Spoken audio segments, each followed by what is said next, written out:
నమస్కారం, వార్తలకు స్వాగతం. ముందుగా ముఖ్యాంశాలు. మేమంతా సిద్ధం సభలో పాల్గొన్న సీఎం జగన్, చంద్రబాబు నాయుడుపై ఫైర్.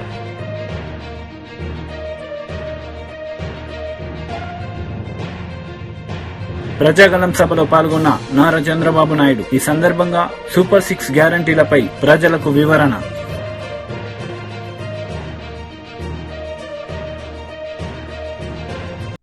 మేమంతా సిద్ధం సభలో సీఎం జగన్ పాల్గొన్నారు. ఈ సందర్భంగా చంద్రబాబు నాయుడుపై ఆయన మండిపడ్డారు.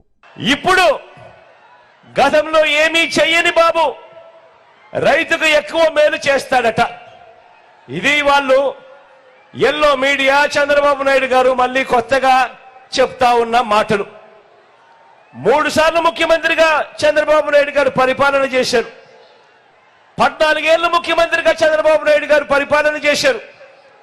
నేను అడుగుతా ఉన్నాను, మీ అందరి సమక్షంలో వాళ్ళని అడుగుతా ఉన్నాను, రైతుకు అయ్యా చంద్రబాబు, రైతుకు నువ్వు ఏం చేశావు అని అడుగుతా ఉన్నాను ఇదే సభాముఖంగా.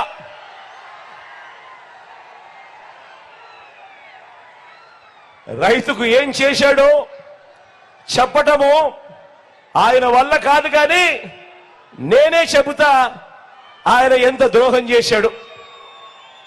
చెప్పాలా చెప్పాలా?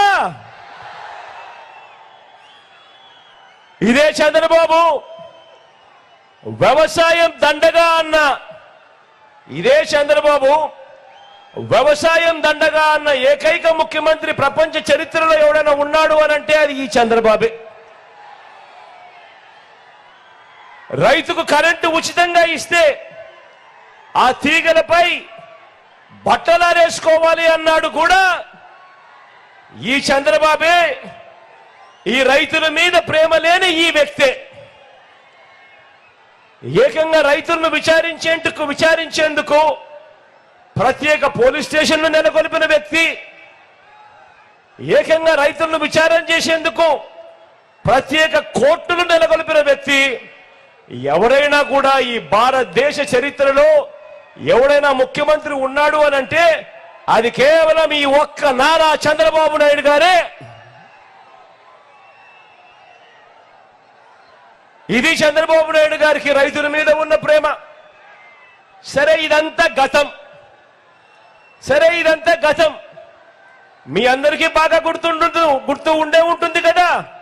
2014 నుంచి 2019 మధ్యలో ఇదే చంద్రబాబు నాయుడు గారు ముఖ్యమంత్రిగా ఉన్నప్పుడు, అధికారంలో ఉన్న 3వసారి ఆయన ముఖ్యమంత్రిగా ఉన్నప్పుడు రైతులకు ఆయన ఏం చెప్పాడు, 2014 మేనిఫెస్టోలో ఏం చెప్పాడు, రైతులకు ఆయన ఏం చేశాడు మీ అందరికీ గుర్తుందా? ఏకంగా 87,612 కోట్ల రూపాయలు రైతుల రుణాలన్నీ మాఫీ చేస్తానన్నాడు. చేశాడా? 2 చేతులు పైకెత్తాలా బా, ఇలా ఇలా ఇలా ఇలా ఇలా ఇలా ఇలా ఇలా ఇలా ఇలా ఇలా ఇలా. రైతులకు పగటిపూటే 12 గంటల పాటు ఉచిత విద్యుత్ ఇస్తానన్నాడు. ఇచ్చాడా? 2 చేతులు పైకెత్తి ఇలా ఇలా ఇలా ఇలా ఇలా ఇలా ఇలా. బ్యాంకుల్లో పెట్టిన బంగారం విడిపిస్తానన్నాడు. విడిపించాడా? 2 చేతులు పైకెత్తాలా బా, ఇలా ఇలా ఇలా ఇలా ఇలా ఇలా ఇలా ఇలా ఇలా. ఏ ఒక్కటైనా చేశాడా? పైగా రైతులకు 0 ప్రజాగలం సభలో నారా చంద్రబాబు నాయుడు పాల్గొన్నారు. ఈ సందర్భంగా సూపర్ 6 హామీలను ప్రజలకు వివరించారు. నేనేదో వరగబెట్టానని, తమ్ముడు ఎన్నికలండి, మీరు ఎన్నికలండి. లేడీస్ని మీరు అమరు చేయడం కరెక్ట్ కాదు. మీ ఆత్రంతో వాళ్ళందరినీ ఒక్కొక్కరు తరివేస్తున్నారు. ఎన్నికలండి, ప్లీజ్ గో. లేడీస్ని ఉండేయండి, మీరు ఉండండమ్మా. వాళ్ళందరూ ఎన్నికెళ్ళండి. తోయొద్దండి, ప్రెషర్ రాకూడదు, వెనక్కి వెళ్ళాలా. మీరు కూడా అమ్మా వెళ్ళిపోతే వీళ్ళు ఇదే మరి తరంతారు. దగ్గరుండి మీరు కూడా వాళ్ళ రివర్స్ లో పుష్ చేయాలి, వెనక్కి పుష్ చేయాలి. అప్పుడే వీళ్ళందరూ మన మాట వింటారు మగవాళ్ళు. లేకపోతే ఆడవాళ్ళని ఎప్పుడు తరివే చూడు వాడు వచ్చేస్తూనే ఉన్నాడు వాడు. ఏయ్ నీకే చెప్పేది ఎన్నికలు. అందుకని నేను ఈరోజు మీ అందరినీ కోరేది 13వ తారీఖున ఎన్నికలు జరిగే రోజున పోలింగ్ స్టేషన్ పోయే ముందు ప్రతి ఒక్కరూ ఒక్కసారి ఆలోచించుకోండి. నేను ఈరోజు మీ ముందరికి వచ్చాను, సూపర్ 6 తో మీ ముందరకు వచ్చాను. నిన్ననే పవన్ కళ్యాణ్ గారు ఇంకా ఒక 4 పాయింట్లు యాడ్ చేద్దామన్నారు. దాన్ని కూడా నేను ఒప్పుకుంటానని చెప్పాను. ఇదే కాదు, అన్ని వర్గాలకు అన్ని ప్రాంతాలకి ప్రతి ఒక్కరికి న్యాయం చేసే బాధ్యత మాదని మరొక్కసారి మీకు హామీ ఇస్తున్నా. సూపర్ 6 లో మా ఆడబిడ్డలకు పెద్ద పేటేసే కార్యక్రమాన్ని చేపట్టారు.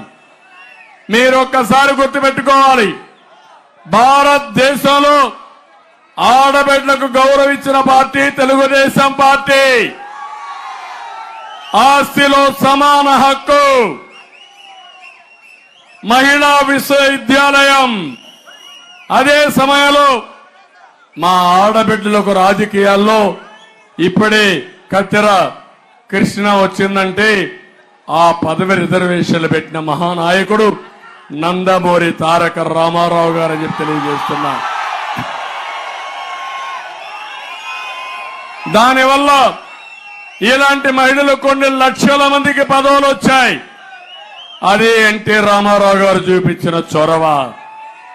తర్వాత నేను వచ్చినాక డాక్రా సంఘాలు పెట్టాను, పొదుపు ఉద్యమం నేర్పించాను, నాయకత్వ లక్షణాలు నేర్పించాను. మీరు కూడా ఆర్థికంగా వెసులుబాటు రావాలని ఆడబిడ్డల్ని ప్రోత్సహించిన పార్టీ తెలుగుదేశం పార్టీ. ప్రతి ఒక్క ఆడబిడ్డను చదివించమన్నాను. 33% ఉద్యోగాల్లో కాలేజ్ సెట్లో రిజర్వేషన్లు పెట్టాను.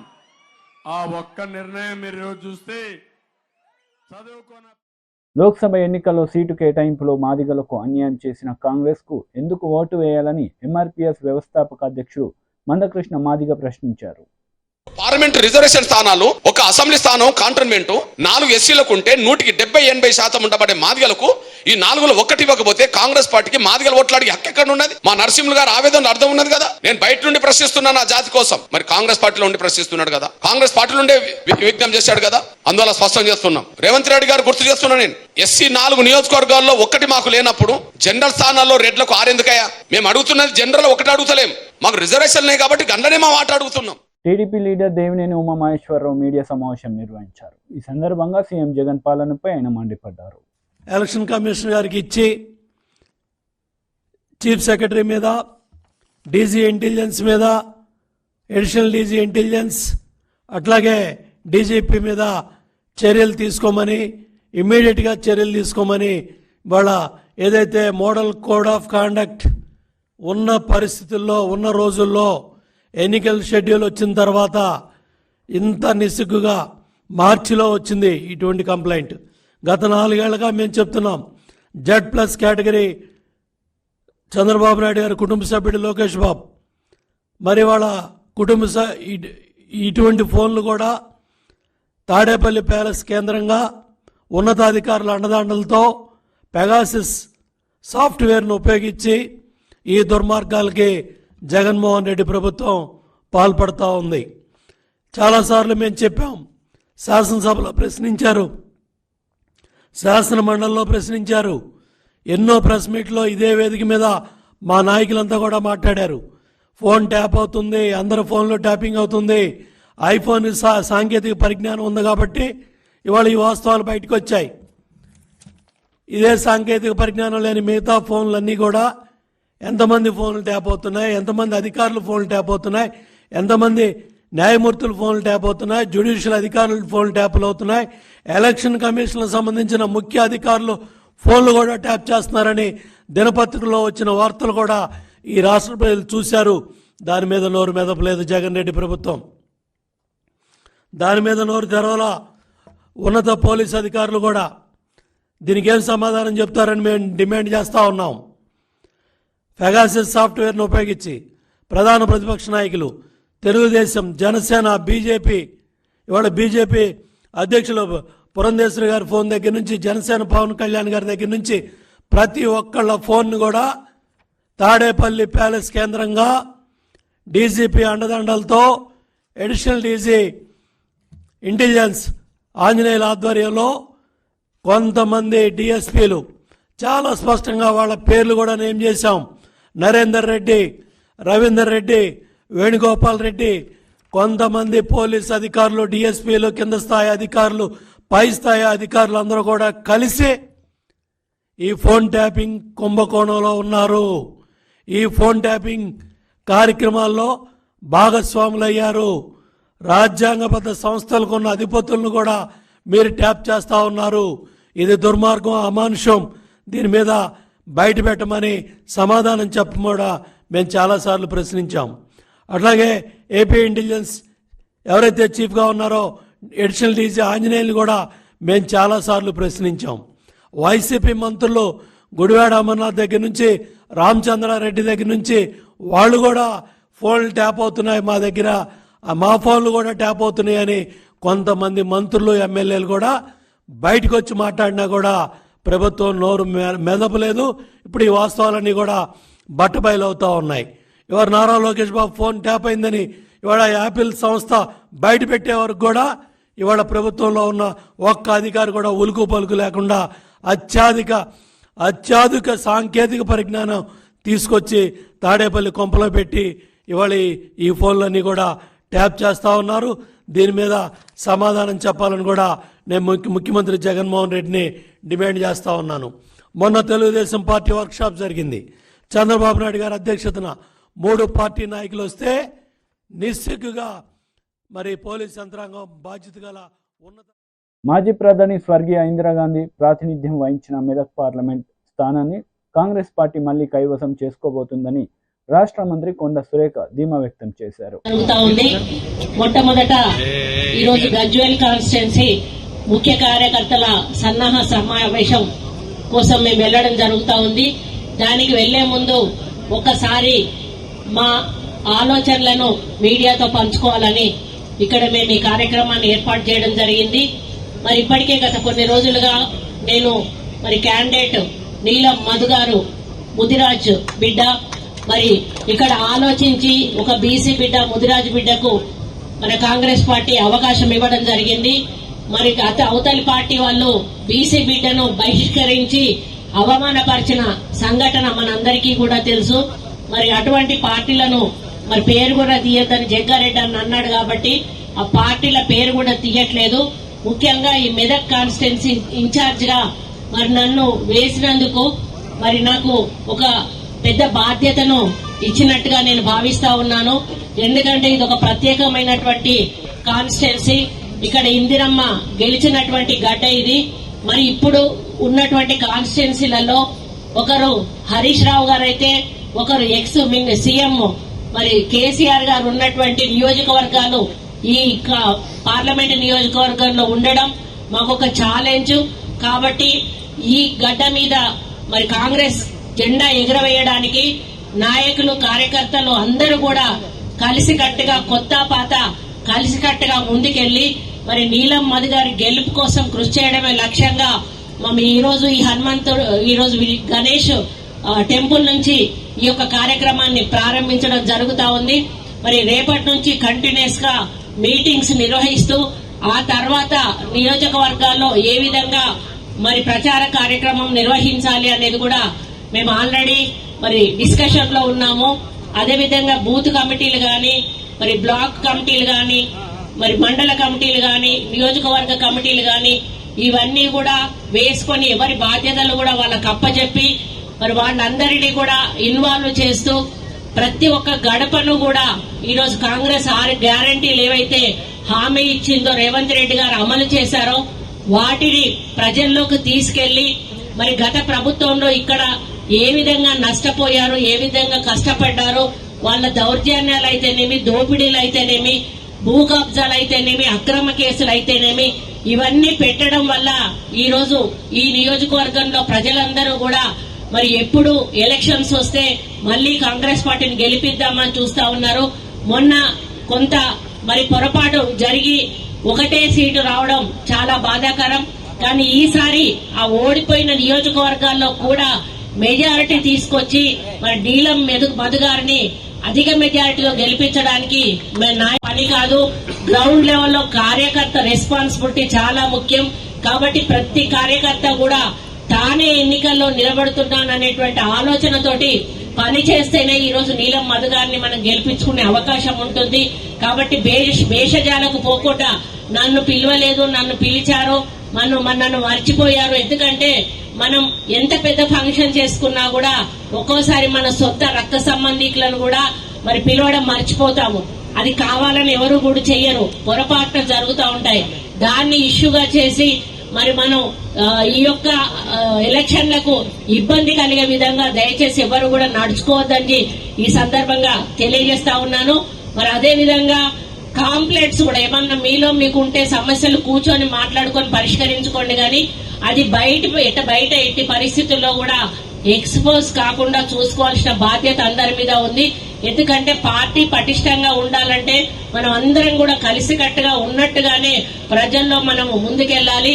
ఏవైనా లోపల చిన్న చిన్న ఇబ్బందులుంటే మనమే పరిష్కరించుకొని ముందుకెళ్లి ఈ నియోజకవర్గ గెలుపు కోసం మనందరం కూడా కృషి చేయాల్సిన అవసరం ఉందని విన్నవించుకుంటా ఉన్నాను. మరి ముఖ్యంగా రేవంత్ రెడ్డి గారు నా మీద ఇంత పెద్ద బాధ్యత పెట్టి మరి ఈ ముఖ్యమైన కాన్స్టిట్యున్సీని నాకు అప్పచెప్పినందుకు దీన్ని గెలిపించాల్సిన బాధ్యత నా మీద ఉంది. దీనికి వేదిక మీద ఉన్న అన్నలందరూ కూడా సహకరించాలి. మరి శ్యామ్ గౌడ్ గారు ఇక్కడ ఇన్ఛార్జ్ గా ఉన్నారు. అన్న మీరు ఏదైనా చిన్న చిన్న పొరపాట్లుంటే దయచేసి మీరు కోఆర్డినేట్ చేయండి. మరి బయటకు ఇబ్బందులు ఏమీ జరగకుండా చూడాలని చెప్పి అందరూ కాన్స్టిట్యున్సీ ఇన్ఛార్జీలకు చెప్తా ఉన్నాను. కోఆర్డినేటర్స్ కి ఇన్ఛార్జీలకు కూడా విన్నవించుకుంటా ఉన్నాను. కాబట్టి మీరందరూ కూడా ఒకటే లక్ష్యంగా, గెలిపే లక్ష్యంగా ఈ రోజు మనం నీలం మధు గారిని ఎంపీ స్థానంలో కూర్చోబెట్టినప్పుడే మనకు ఈ యొక్క పార్లమెంట్ లో ఒక శక్తి వస్తుంది. ఎందుకంటే ఏ నియోజకవర్గానికి పోయినా 6 గ్యారంటీలు అమలు చేయాలంటే అక్కడ మన ఎమ్మెల్యే లేరు. మనం పోయి కనీసం అక్కడ నించోడానికి కూడా అవకాశం లేదు. అదే ఎంపీగా నీలం మధును గెలిపించినట్టయితే ఏ నియోజకవర్గంలో ఏ గ్రామంలో కార్యక్రమం అయినా కూడా ఆయన వేదిక మీద కూర్చుంటే మన లీడర్లందరూ కూడా ఆయన వెనుక నిలబడి 6 గ్యారంటీలను ప్రజల్లోకి తీసుకుపోయే అవకాశం ఉంటుంది. కాబట్టి ప్రోటోకాల్ అనేది మనకు చాలా ముఖ్యం. ప్రోటోకాల్ లేకపోతే మనం ఏం చేసినా కూడా ప్రతిపక్షాల చేతుల్లోకి వెళ్ళిపోతుందనే విషయాన్ని మీరు దయచేసి గుర్తుపెట్టుకోవాలని ఈ సందర్భంగా తెలియజేస్తూ ఈ నెల 18 నుంచి మనకు నోటిఫికేషన్ రాబోతుంది. వచ్చే నెల 13న ఎన్నికలు జరగబోతా ఉన్నాయి. జూన్ 4న మనకు కౌంటింగ్ జరగబోతా ఉంది. మన కౌంటింగ్ జరిగే ఎంపీ బండి సంజయ్ మీడియా సమావేశం నిర్వహించారు. ఈ సందర్భంగా పలు అంశాలపై ఆయన మాట్లాడారు. నువ్వు కాదు ఎంపీ, నువ్వు ఎంపీ కాదు. బడ్జెట్ కేటాయించింది నా హయాంలో నేను తీసుకొచ్చిన. నువ్వు ఎంపీ కాదప్పుడు. ఇలా ఎవరు తీసుకొచ్చినట్టు? ఆ రిపేర్ కు 40 కోట్ల రూపాయలు నేను పట్టుకొచ్చిన, 1 కోటి రూపాయలు ఇచ్చారు. వరంగల్ కెర్మర్ రిపేర్ రోడ్కు 1 కోటి రూపాయలతో అవుతుందా? 50 కోట్ల రూపాయలు నేను పట్టుకొచ్చిన, 1 కోటి రూపాయలు ఇచ్చింది. దానికి ఇచ్చి సోషల్ పెట్టుకున్నాడు. ఇప్పుడు తీసుకొచ్చింది ప్రారంభోత్సవం చేసింది. నువ్వు ఎందుకు ప్రారంభోత్సవం చేసుకోలే? అయిపోయిందా? సిద్దిపేట ఎలిక తుర్తి రోడ్డు నరేంద్ర మోడీ గారు నాగముండలో ప్రారంభం చేశారు. బడ్జెట్ నేనున్నప్పుడు కేటాయించుకున్నా, టెండర్ నేనున్నప్పుడు పెట్టించుకున్నా. ప్రారంభోత్సవం నా హయాంలో నరేంద్ర మోడీ గారు ప్రారంభించారు. మరి నువ్వు చేసినట్ట అది? కరీంనగర్ ఆర్ఓబి 154 కోట్ల రూపాయలను సేతు బంధన్ స్కీమ్ సంవత్సరం క్రితం వచ్చింది. సంవత్సరం క్రితం ఎంపీ ఎవరే? నేనే కదా. అది కూడా ఆయన తీసుకొచ్చిందట. కరీంనగర్ జగిత్యాలోడు ఎప్పుడు బడ్జెట్ శాంక్షన్ అయింది? నేను శాంక్షన్ చేసిన. మరి ఈ ఇద్దరు మాజీ ఎంపీలు ఎప్పుడన్నా మీరు అభివృద్ధి చేస్తే మీ హయాంలో ఎప్పుడన్నా ప్రధానమంత్రి గారిని తీసుకొచ్చి ఈ పార్లమెంట్ నియోజకవర్గంలో ఎప్పుడైనా అభివృద్ధి పనులు ప్రారంభించా చేసిరా? చెప్పురి. మరి నేను తీసుకొచ్చిన ప్రారంభోత్సవాలు చేసిన. మరి మీరు చేస్తాడా నేను చేస్తాడా అభివృద్ధి? మీరు చేస్తాడా నేను చేస్తాడా? మీరు ఏం చేసారో చెప్పండి, చెప్తలేరు. నేను చేసేది పక్క బాగా చెప్తున్నా. మీరు ఏం చేసారో చెప్పండి, చెప్తలేరు. కానీ చేసింది నేను, చెప్పుకునేది వాళ్ళు. మీరు చేస్తే ప్రాణపక్షాలు ఎందుకు చేసుకోలే? ఏం చేయడానికే చేసినప్పుడు ఇప్పుడు ఏ తుంగుంటారా? ఇప్పుడు ఆయన అపర మీద ఏం చేస్తుండు? కరపత్రాలు కొట్టించి మోడీ గారితో దిగిన ఫోటోలు, వెంకయ్య నాయుడు గారు అప్పుడు మంత్రి ఉన్నాడు, ఇప్పుడు మంత్రి ఉన్నాడని అప్పటి ఫోటోలు. ఇప్పుడు పోయినసారి వీళ్ళు అభివృద్ధి చేస్తే పోయినసారి ఈయనకి ఎందుకు డిపాజిట్ గెలంతైందే? 1,00,000 ఓటుతో ఆయన ఎట్లా గెలుస్తా నేను? మరి పోయినసారి మీరు అభివృద్ధి చేస్తున్నా ఎందుకు చెప్పుకోలేకపోయారు? నేను కరీంనగర్ జగిత్యాల రోడ్డు చేసిన, కరీంనగర్ వరంగల్ రోడ్డు ప్రారంభోత్సవాలు చేసిన, బడ్జెట్ శాంక్షన్ చేసుకున్నా, ఎలుగదుర్తి సిద్దిపేట రోడ్డు శాంక్షన్ చేసుకున్నా, ఇప్పుడు ఆర్ఓబి శాంక్షన్ చేసుకున్నా, ఆ శాతం 12B స్టేటస్ ఇచ్చిన, హోదా ఇప్పించిన, ఇవన్నీ చెప్పుకోలే. గ్రామీణ సడక్ నిధులు ఎక్కువ తీసుకొచ్చిన, సిఆర్ఎఫ్ నిధులు ఎక్కువ తీసుకొచ్చిన, ఎందుకు చెప్పుకోలే? మరి చెప్పుకోవడానికి కారణం ఏంది? నువ్వు వీడియోలు పెట్టుకుంటే నీకు పనంతా భూదాన భూములు ఎక్కడ కబ్జా చేయాలి? నీ సొంత ఊర్లో ఎన్ని ఎకరాలు కొనాలి? నీ కుటుంబ సభ్యులకు ఎంత పైసలు సంపాదించేయాలి? కేసీఆర్ కుటుంబాన్ని ఎట్లా జోకాలి? ఇప్పుడు కొత్తగా స్టార్ట్ చేసింది అలా. కేసీఆర్ మంచోడా, ఈయన మంచోడట. బీఆర్ఎస్ మంచి పార్టీ కాదు, ఈయన మంచోడట. కానీ వీళ్ళిద్దరు నేను స్పష్టం చేసిన, కేసీఆర్ కూడా బుక్ పంపించిన, మీకు బుక్ అంతా కూడా ఎప్పుడు మళ్ళీ పంపిస్తాం. మీకు నేను చేసినప్పుడు క్లారిటీగా చెప్తున్నా. మీకు చెవులు కనబడుకుంటే కన్ను కూడా టెస్ట్ చేసుకోవాలి, అది మీ ఎఫెక్ట్ అవ్వచ్చేమన్న. మరి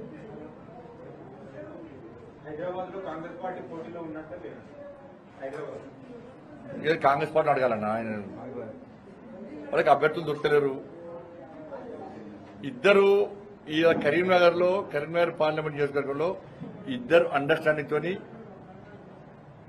బండి సంజయ్ని ఓడగొట్టాలన్న ప్లాన్ తోని, లోపాయకారి ఒప్పందంతో వాళ్ళు అభ్యర్థులను పెట్టే ప్రయత్నం చేస్తున్నారు. ఇద్దరు కూడా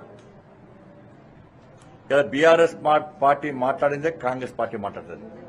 బీఆర్ఎస్ పార్టీ వాళ్ళు ఇక్కడ కాంగ్రెస్ పార్టీ నాయకులను విమర్శించారు. ఇక్కడ కాంగ్రెస్ పార్టీ నాయకులు బీఆర్ఎస్ పార్టీ వాళ్ళు కేసీఆర్ రేవంత్ రెడ్డి గారిని తిట్టినా, వాళ్ళ మంత్రులు తిట్టినా కూడా ఏం మాట్లాడారు. ఎందుకంటే ఒప్పందం వాళ్ళిద్దరు. కరీంనగర్లో బండి సంజయ్ ఓడిపోవాలి వీళ్ళ ప్లాన్. కానీ బండి సంజయ్ని ప్రజలు ఆదరిస్తున్నారు. బండి సంజయ్ చేసిన అభివృద్ధిని ప్రజలు గుర్తిస్తున్నారు. గ్రామాల వారిగా పోస్టర్లు ఇస్తాం. మేము చేసిన అభివృద్ధి కూడా బుక్లెట్ రూపంగా ప్రచారం చేసే ప్రయత్నం చేస్తాం. ఇవన్నీ చూసిన తర్వాత అడ్డుకునే ప్రయత్నం వాళ్ళు చేస్తున్నారు.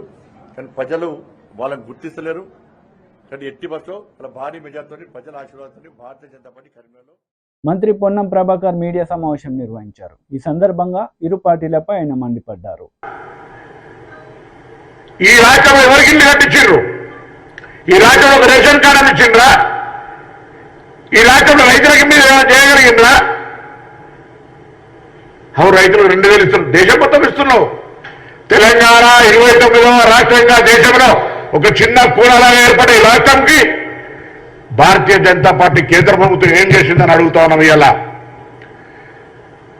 మమ్మల్ని 5 గ్యారెంటీల గురించి అడుగుతారు. ఏమైంది మీ సంవత్సరానికి 2 కోట్ల ఉద్యోగాలు? నరేంద్ర మోడీ గారు విశ్వగురువు చెప్పుకొని మొత్తం దేశం ప్రపంచం తిరుగుతుంటే మొత్తం భారతదేశంలో ఉద్యోగాలు ఇచ్చిండు. 5-10 సంవత్సరాల ఏం చేసినా చెప్పేటువంటి ఎజెండా అనేది మీ దగ్గర.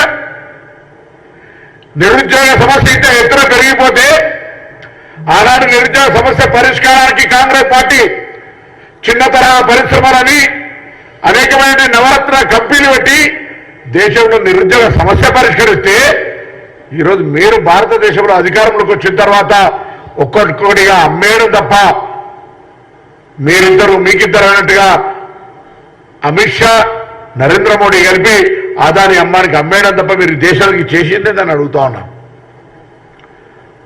ఈ దేశంలో ఏ ప్రజలకు లాభం జరిగింది? దళితులకు వ్యతిరేకమే, బీసీలకు వ్యతిరేకమే. బీసీ కులగణన సర్వే జరగాలంటే దాన్ని తీసుకొని అప్పుడే పెడతారు కేంద్రంలో. మైనార్టీలకు వ్యతిరేకమే. ఆఖరికి రాజపుత్రుల పట్ల కూడా అనుచితంగా మాట్లాడి ఆ ఉత్తర భారతం మొత్తం రగులుతా ఉంది. అలా మీరు ఎంతసేపు అధికారాన్ని వినియోగించుకొని నియంతృత్వంగా ప్రభుత్వాలను పడగొట్టాలి, ప్రజాస్వామ్యాన్ని చంపాలి, భారతీయ జనతా పార్టీని వ్యతిరేకిస్తే బీజేపీ అనుబంధ సంస్థలుగా ఈడీ ఎన్కెక్కడదని అడుగుతాను. ఓట్ల రూపం లోపల నరేంద్ర మోడీ గారు ఏం చేశారో చెప్పి అడగండి. ఓట్లు ఉద్యోగాలు ఎన్నిచ్చి చెప్పిండు అడగండి. తెలంగాణలో ఎంతమందికి ఇల్లు కట్టించిండు అడగండి. తెలంగాణలో ఎంతమందికి రేషన్ కార్డు ఇచ్చినా అడగండి. తెలంగాణ పేదలకు, వితంతువులకు, వృద్ధాప్యులకు ఎంత ఏమేమి ఇచ్చినా అడగండి. అవన్నీ మాట్లాడరు. గాలి కబుర్లు, సొల్లి కబుర్లు. ఏమనంటే బాబు ఎత్తుగాలను రెచ్చగొట్టి భావి భారత నిర్మాణానికి అవసరం ఉండేటువంటి అంశాన్ని పక్కన పెట్టి భావోద్వేగాలు రాజకీయం చేస్తా ఉన్నారు. మేము భారతదేశ అభివృద్ధి కావాలని కోరుకుంటా ఉన్నాం.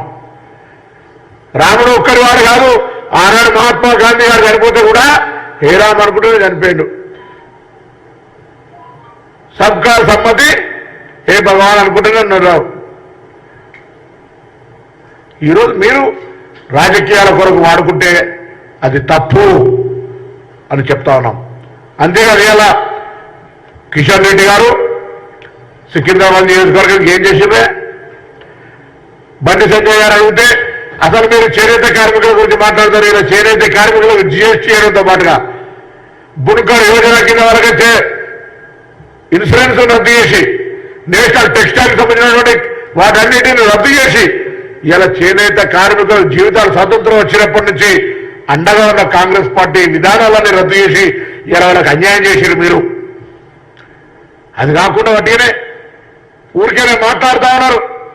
ఇలా ఒకటే మాట మళ్ళీ మళ్ళీ అడుగుతోంది కాంగ్రెస్ పార్టీ కార్యకర్తలారా, యావత్ తెలంగాణలో భారతీయ జనతా పార్టీని అడగండి.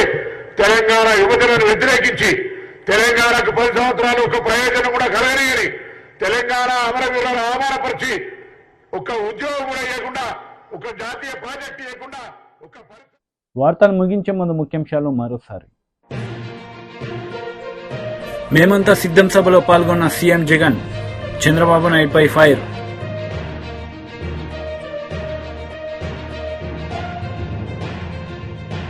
ప్రజాగలం సభలో పాల్గొన్న నారా చంద్రబాబు నాయుడు. ఈ సందర్భంగా సూపర్ 6 గ్యారంటీలపై ప్రజలకు వివరణ.